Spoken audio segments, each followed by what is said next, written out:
acquired through formal or non-formal and informal learning will receive formal recognition and certification. I thought we said, Fikirini, we improved this to 40,000, right? Sure. Yes. So we had resources for 20,000, but when we asked for applications, we got a bigger pool of young people in Kenya. And many of these people are people who have acquired skills by being in a workplace where they work under skilled and trained craftsmen and women in different sectors. And they are today skilled people. But because they didn't go to a school or a college, they have the skill, but they don't have the certificate. So what we have decided is that we are going to provide resources to certify these people, to examine them and certify them and give them certificates at government cost.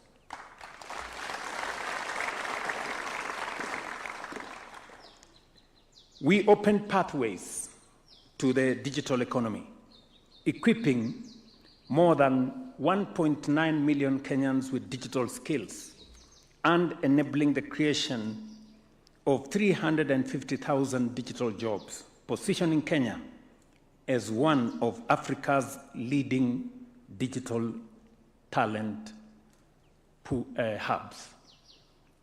I say this with profound confidence that today Kenya is, I think in the latest ranking, we are country number 11 globally in business process outsourcing. And when I was in London the other day, when we attended one of the conferences, Teleperformance, the largest business processing company in the world, agreed to set up shop in Kenya. And today, they have their offices here at Two Rivers, and we are now working with them on how we can expand opportunities for young people, especially in that digital jobs space. I went to Ruiru last year to open the space for CCI, a company that is hiring 5,000 young people in one building on digital jobs, working for American companies from right here in Ruiru. That is the space we need to expand. And we have to skill our young people in Kenya for them to be ready to work in the digital jobs space. We did provide resources as Government of Kenya and hired trainers in all our TVETs so that young people can be given training, which doesn't take very long, sometimes 3 months, sometimes 6 months, and they are ready to take up positions on the digital jobs market. We have also scaled up overseas employment with more than 580,000 young people now working abroad. We strengthened the Youth Enterprise Fund and the Hustler Fund, and through access to government procurement opportunities, we opened public procurement to young entrepreneurs. Today, we take another decisive step. NextGen is a landmark partnership between the Government of Kenya, the United Nations Development Programme, UNDP, and other partners.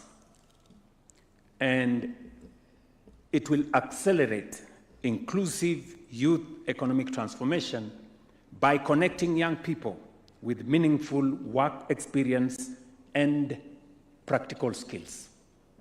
And I'm very happy to see you guys here this morning. you represent is a small part of the first 500 of you.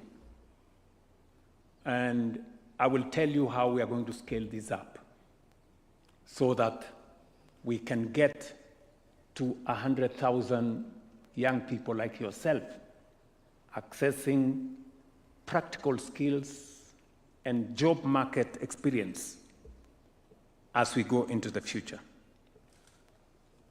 This program, as has been said, is initially targeting 30,000 young people.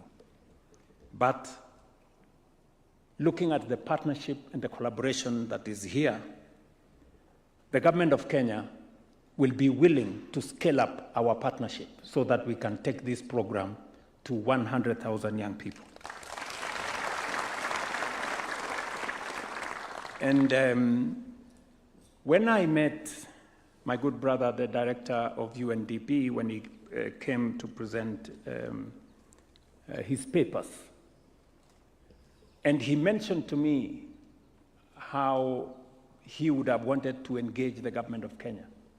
I remember I told him, this is one thing that we had it in the Jubilee Manifesto. In fact, we had established a state department for internship, and we had called it internship and something, but we didn't succeed that time.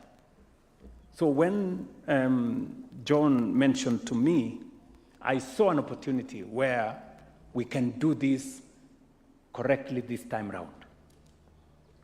And so I quickly informed John and his team in Treasury that this is a project we must support. And that is how we provided the first 2 billion shillings, which we have signed up here today. And let me put this in context, because I have many partners in this space. We have the private sector here. We have development partners here. We have the government of Kenya. Now, the private sector, whenever I have meetings with them, they tell me, Mr. President, your graduates, engineers, business people, technicians, when they get out of college, they are not yet ready for the job market. And they possibly are right. We have young people on the other side who are asking the question. I have a degree, like Stella said, or my good friend Jamlek.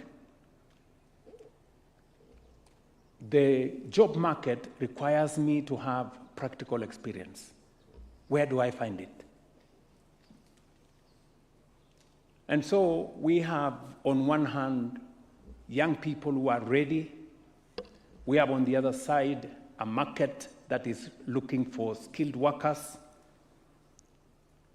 And job experience, workplace experience, is standing in between.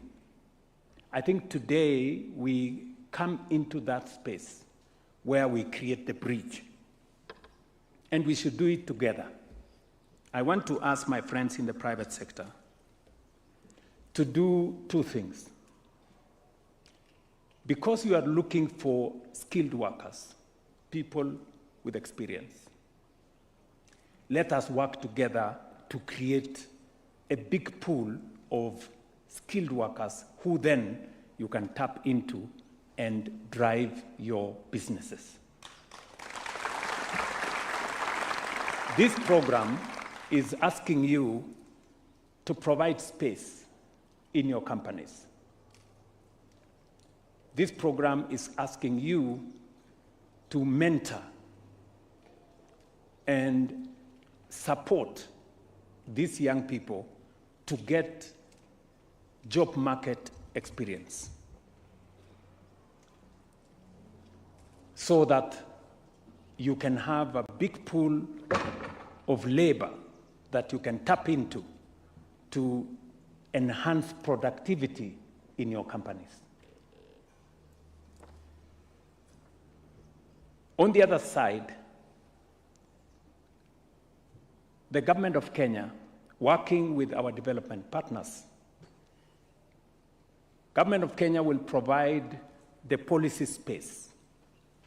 And I will immediately, I already asked actually a piece of legislation that was in Parliament to be withdrawn so that we can factor in this aspect and provide a sound legal framework for us to undertake this exercise so that it is not a temporary stopgap, it is a permanent.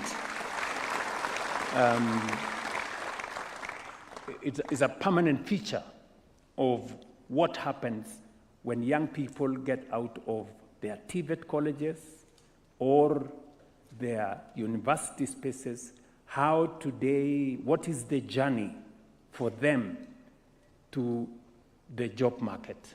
How do we create that bridge? We are also going to provide 2 or 3 shillings. We'd really appreciate. I am asking also the private sector. These are people who will be working for you, in short, really. You'll be training them, yes, but they will be working for you. I think it's only fair that you give them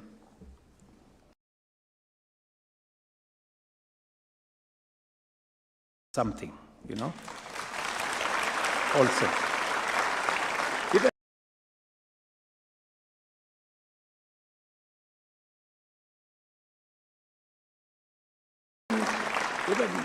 Even if it's just fare and lunch, or something, yeah. And I'm asking that we have a conversation with the private sector. Bwana Gashora, surely, if we, if you give us space in your big bank, and we support some of the people who are doing banking or finance to work as an intern in NCBA, now going to be Nedbank. I think if we ask you to pay 5,000 shillings or 20% of their stipend, it will not be too much to ask, you know? Because that way we grow a bigger pool of resources that then support the internship, because ultimately you will benefit from a pool of people who you can hire now with the requisite job market experience. They will have gone through the ledger books and all the other things that goes on in banks. They will not just be thinking about what they learned in class. So I'm going to have a meeting with the private sector. Betty, please, if you can put together a meeting with the private sector, we need to have a conversation with them. Because we do this for all the reasons. For economic reasons, because you need good workers, but also for social reasons, because we want a country that leaves nobody behind. We want to move together. So if we can get the private sector to give us the spaces where these young people will be placed, and also contribute, even if it is 20% or 25%. And we can even establish a framework where those who are willing to contribute more, we can ask you to net off from some of your tax issues, so that we can provide incentives for you to be able to support more young people. I am asking my friends, the development partners,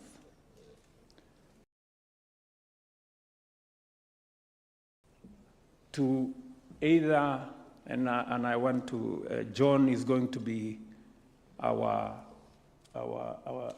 lead in that space, and Gary here from the UN system here, if we can bring our development partners on board, we can then increase the pool of resources. I can commit to you that as a government of Kenya, we are going to increase the resources available from what we have committed this year of 2 billion shillings. Next year, we're going to commit 5 billion shillings. And depending on how the partnership grows between us and our development partners, we should be able to provide as much as possible until we get to the place where every young person graduating from university will know that they have an automatic 1-year internship in a place of their choice, and which will be supported by this program, backed by the government of Kenya. The private sector must continue opening its workplaces, sharing its knowledge, and mentoring the next generation of professionals. Together, we can build a stronger bridge between education and employment, and between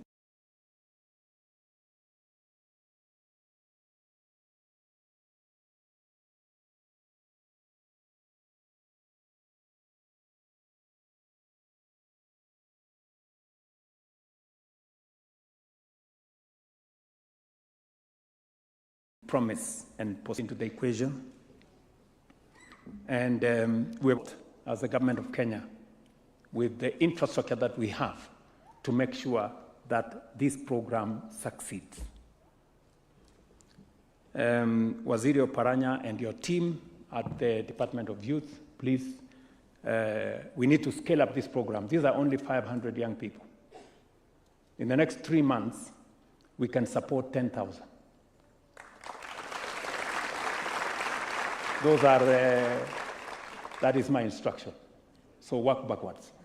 So in the next 3 months, we should be able to place 10,000 of such young people in places. So the private sector, please work with us so that you can grant us the spaces and we can immediately move this forward. There are so many young people. I say so from experience, because when we called for those who wanted to participate in our housing program, the people with skills in that space, the engineers, quantity surveyors, electrical engineers, mechanical engineers, plumbers, masons, carpenters, we had a huge avalanche. We only picked 5,000. We're going to take another 5,000 next year. And we want to create a pipeline and a pathway for more of the people who graduate in those spaces to find on-the-job experience. As you have heard, we have a program that is running at the moment, on-the-job training. We have 90,000 young people in that space with the Department of Youth. And therefore, we want to create as many pathways as possible for us to be able to get the single most important asset we have as a nation, our human capital. We want to get it ready to contribute to the progress and development of our nation.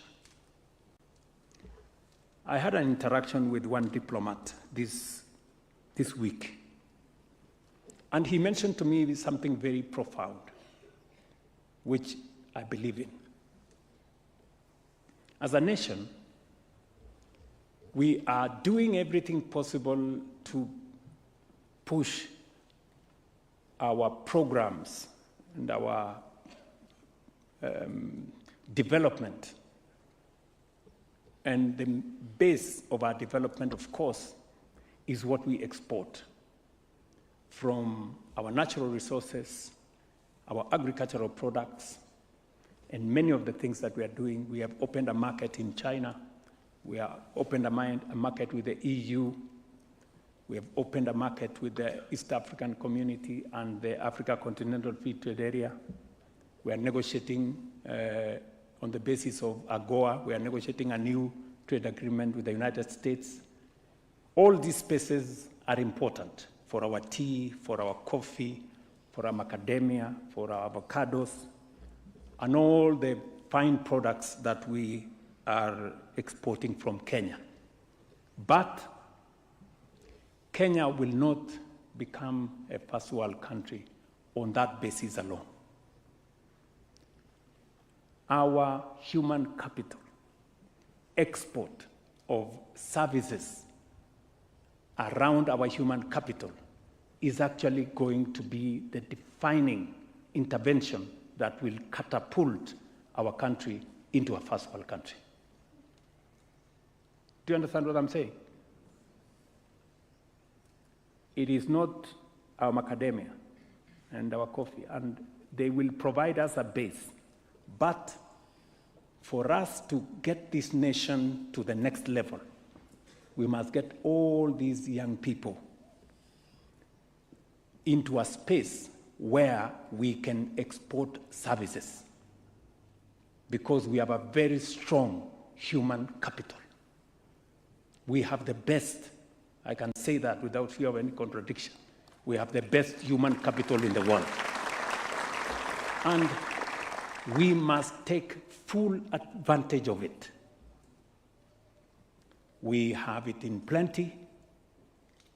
We are putting huge resources in educating and training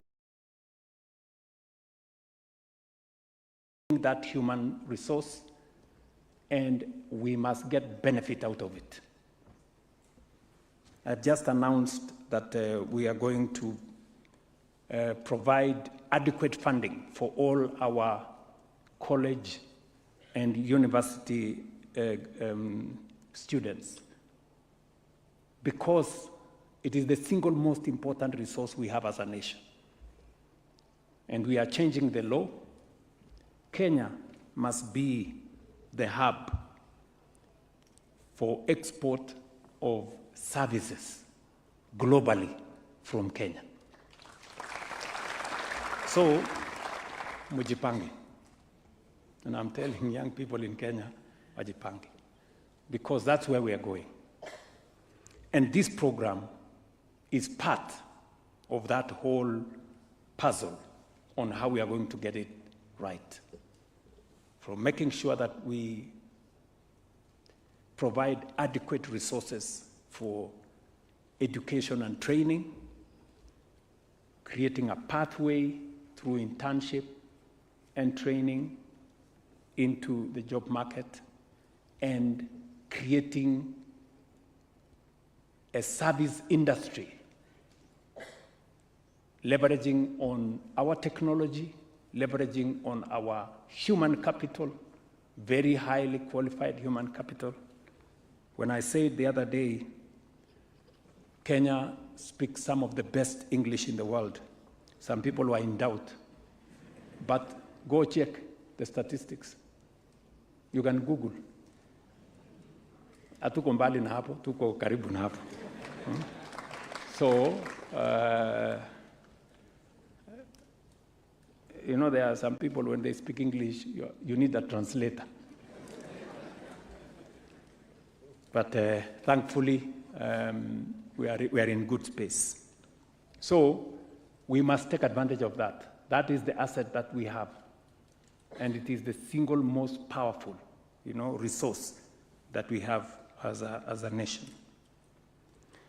I want to commend the Kenya Private Sector Alliance and the many companies that have committed to opening their workplaces to our young people. And to the young people of Kenya, I leave you with one challenge.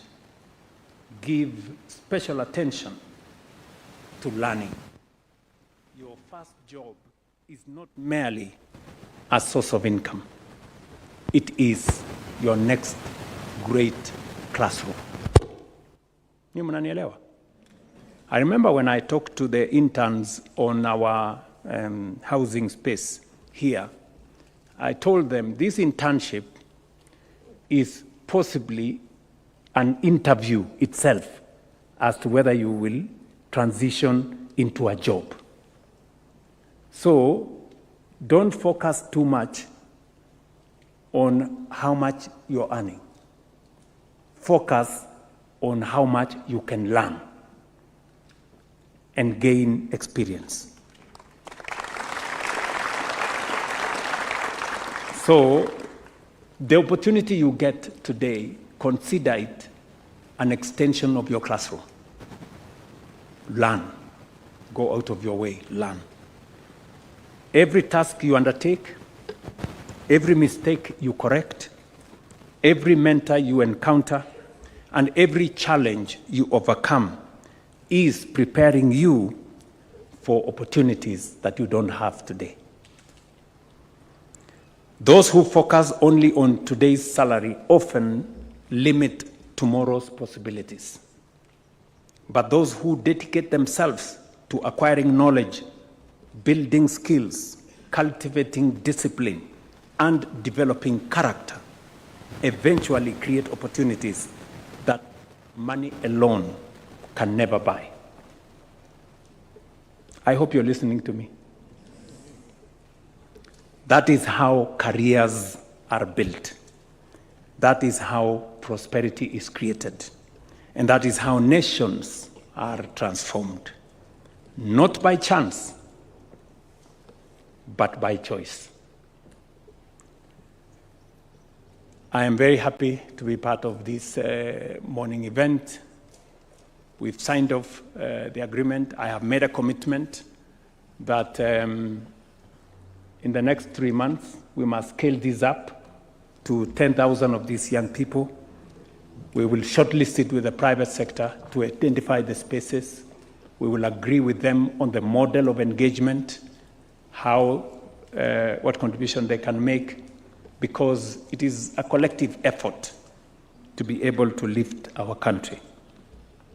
It is now my honor and privilege to launch the Next Generation Youth Employment Program, now called nextgen.ke.ke. Thank you very much. God bless you, and my very best wishes. Asanteni sana. Another round of applause for His Excellency, please. Your Excellency.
So you're very much part of it. We can have one on each side as the first photo opportunity.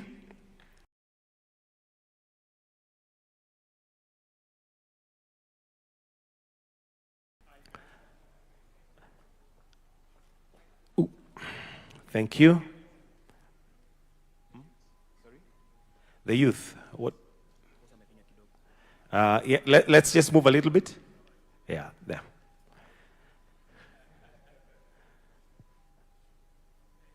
Thank you. Then I'll ask the CS, everybody to retreat except the CSs, and allow me to invite members of the Diplomatic Corps together with development partners present to kindly come for the photo.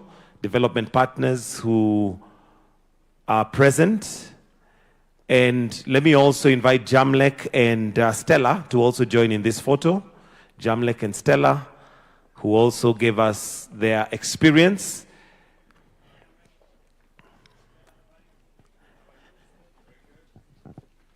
Your Excellency, if we can just move forward so that we have a bit more space on there.